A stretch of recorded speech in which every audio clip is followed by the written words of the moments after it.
ಎಲ್ಲರಿಗೂ ನಮಸ್ತೆ. ಭಾಷಾ ಜ್ಞಾನ ಯೂಟ್ಯೂಬ್ ಚಾನಲ್ಗೆ ಸ್ವಾಗತ. ಈ ಒಂದು ವಿಡಿಯೋದಲ್ಲಿ ಯುದ್ಧ ಅಂದರೆ ನಿಮ್ಮದು ಇದು ನ್ಯೂ ಸಿಲೆಬಸ್ ಆಗಿರ್ತದೆ, ಅಂದರೆ SSLC ಇದಲ್ವಾ. ಶಬರಿ ಚಾಪ್ಟರ್ಗಿಂತ ಬಿಫೋರ್ದು ಯುದ್ಧ ಚಾಪ್ಟರ್ ಅಲ್ವಾ, ಸಾರಾ ಅಬುಬಕರ್ ಅವರು ಬರೆದಿರುವಂತಹ ಚಾಪ್ಟರ್ ಯುದ್ಧ. ಇದು ತುಂಬಾ ಇಂಪಾರ್ಟೆಂಟ್ ಆಗಿರ್ತದೆ. ನಾನು ಇದನ್ನು ಕ್ವಶನ್ ಪೇಪರ್ ಮಾಡುವಾಗ ಇದೊಂದು ಬಿಟ್ಟಿದ್ದೇನೆ ಈ ಚಾಪ್ಟರ್ ಅನ್ನು. ಸೊ ಈ ಒಂದು ವಿಡಿಯೋದಲ್ಲಿ ನಾನು ನಿಮಗೆ ಅದು ಯಾವುದೆಲ್ಲ ಇಂಪಾರ್ಟೆಂಟ್ ಆಗಿರ್ತದೆ ಯುದ್ಧ ಚಾಪ್ಟರ್ ಇಂದ, ನೀವು ಖಂಡಿತವಾಗಿಯೂ ಮಾರ್ಕನ್ನು ಮಿಸ್ ಮಾಡ್ಕೊಳ್ಬಾರ್ದು ಅನ್ನೋ ಒಂದು ಇಂಟೆನ್ಷನ್ ಇಂದ ಈ ವಿಡಿಯೋ ಮಾಡ್ತಿರೋದು ನಾನು. ಸೊ ನನ್ನ ಚಾನಲ್ನ ಆದಷ್ಟು ಎಲ್ಲರೂ ಶೇರ್ ಮಾಡಬೇಕು, ಸಬ್ಸ್ಕ್ರೈಬ್ ಮಾಡಬೇಕು ಅಂತ ಕೇಳ್ಕೊಳ್ತೇನೆ.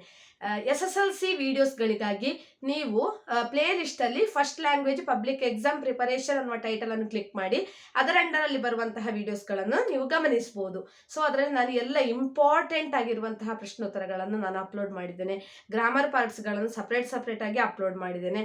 ಸೊ ನೀವು ಅಲ್ಲಿ ಚೆಕ್ ಮಾಡ್ಕೊಳ್ಳಿ. ಸೊ ಇದು SSLCಗೆ ರಿಲೇಟೆಡ್ ಆದಂತಹ ಲಾಸ್ಟ್ ವಿಡಿಯೋ, ಫಸ್ಟ್ ಲ್ಯಾಂಗ್ವೇಜ್ಗೆ SSLCಗೆ ರಿಲೇಟೆಡ್ ಆದಂತಹ ಲಾಸ್ಟ್ ವಿಡಿಯೋ ಈ ವರ್ಷದಲ್ಲಿ.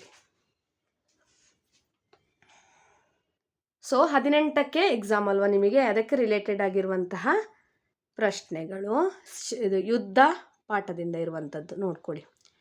ಯುದ್ಧ SSLC ಪ್ರಥಮ ಭಾಷೆ ಕನ್ನಡ. ಒಂದು ವಾಕ್ಯದಲ್ಲಿ ಉತ್ತರಿಸಿ, ಮುಖ್ಯವಾದುದು ಯಾವುದು ಅಂತ ಹೇಳ್ತೇನೆ ನಾನು. ನೋಡ್ಕೊಳ್ಳಿ ನೀವು. ರಾಹಿಲನು ತುರ್ತು ಪರಿಸ್ಥಿತಿ ನಿರ್ವಹಣೆಗೆ ಭದ್ರವಾಗಿ ಹಿಡಿದುಕೊಂಡಿದ್ದೇನು? ರಾಹಿಲನು ತುರ್ತು ಪರಿಸ್ಥಿತಿ ನಿರ್ವಹಣೆಗೆ ಬೇಕಾದ ಔಷಧ ಮತ್ತು ಶಸ್ತ್ರಚಿಕಿತ್ಸಾ ಸಾಮಾನುಗಳ ಪೆಟ್ಟಿಗೆಯನ್ನು ಭದ್ರವಾಗಿ ಹಿಡಿದುಕೊಂಡಿದ್ದನು. ಗಡಿ ಪ್ರದೇಶದಲ್ಲಿ ಬ್ಲಾಕ್ಔಟ್ ನಿಯಮವನ್ನು ಏತಕ್ಕಾಗಿ ಪಾಲಿಸಲಾಗುತ್ತದೆ? ಗಡಿ ಪ್ರದೇಶದಲ್ಲಿ ವಿಮಾನ ದಾಳಿಯಿಂದ ರಕ್ಷಿಸಿಕೊಳ್ಳಲು ಬ್ಲಾಕ್ಔಟ್ ನಿಯಮವನ್ನು ಪಾಲಿಸಲಾಗುತ್ತದೆ. 2-3 ವಾಕ್ಯದಲ್ಲಿ ಇದು ಇಂಪಾರ್ಟೆಂಟ್. ಬ್ಲಾಕ್ಔಟ್ ನಿಯಮ ಎಂದರೇನು?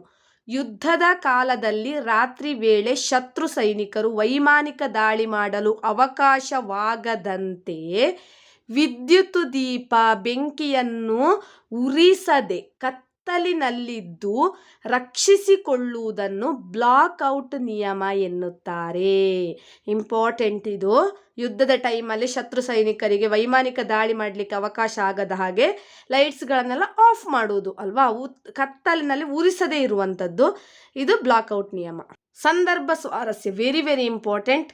ನಾನಾಕೆಯನ್ನು ಪರೀಕ್ಷಿಸುವೆ, ನೀವು ಬಿಸಿ ನೀರು ಸಿದ್ಧಪಡಿಸಿ. ಈ ವಾಕ್ಯವನ್ನು ಶ್ರೀಮತಿ ಸಾರಾ ಅಬುಬಕರ್ ಅವರ ಚಪ್ಪಲಿಗಳು ಕಥಾ ಸಂಕಲನದಿಂದ ಆಯ್ದ ಯುದ್ಧ ಎಂಬ ಪಾಠದಿಂದ ಆರಿಸಿಕೊಳ್ಳಲಾಗಿದೆ.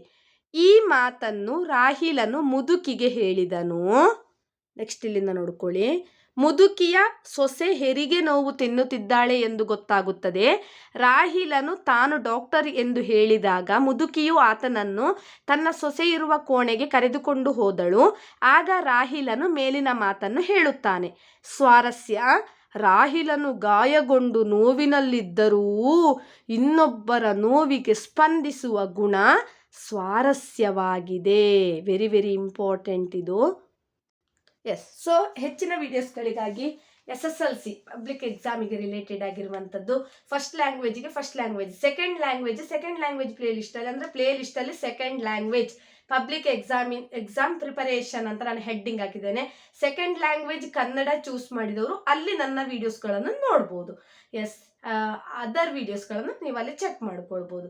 ಸೊ ನಿಮಗೆ ಏನಾದರೂ ರಿಲೇಟಿಂಗ್ ಟು ಕನ್ನಡ ಡೌಟ್ ಇದ್ದರೆ ಕಮೆಂಟ್ ಬಾಕ್ಸ್ ಇದೆ, ಕಮೆಂಟ್ ಬಾಕ್ಸಲ್ಲಿ ನೀವು ಖಂಡಿತವಾಗಿಯೂ ಮೆನ್ಷನ್ ಮಾಡಿ, ನಾನು ಆಗಲೇ ಅದನ್ನು ತಿಳಿಸ್ಕೊಡ್ಲಿಕ್ಕೆ ಟ್ರೈ ಮಾಡ್ತೇನೆ. ಸೊ ನನ್ನ ವಿಡಿಯೋಸ್ಗಳನ್ನು ಎಲ್ಲರೂ ಶೇರ್ ಮಾಡಿ. ಆದಷ್ಟು ಕನ್ನಡ ಚಾನಲ್ ಆಗಿರ್ತದೆ, ನಿಮಗೆ ಹೆಲ್ಪ್ ಆಗ್ತದೆ. ಯಾವಾಗಾದರೂ ನಿಮ್ಮ ಬ್ರದರ್ಸ್, ಸಿಸ್ಟರ್ಸ್, ಫ್ರೆಂಡ್ಸ್ ಎಲ್ಲರಿಗೂ ಕೂಡ ಇದು ಹೆಲ್ಪ್ಫುಲ್ ಆಗಿರುವಂತಹ ಚಾನಲ್.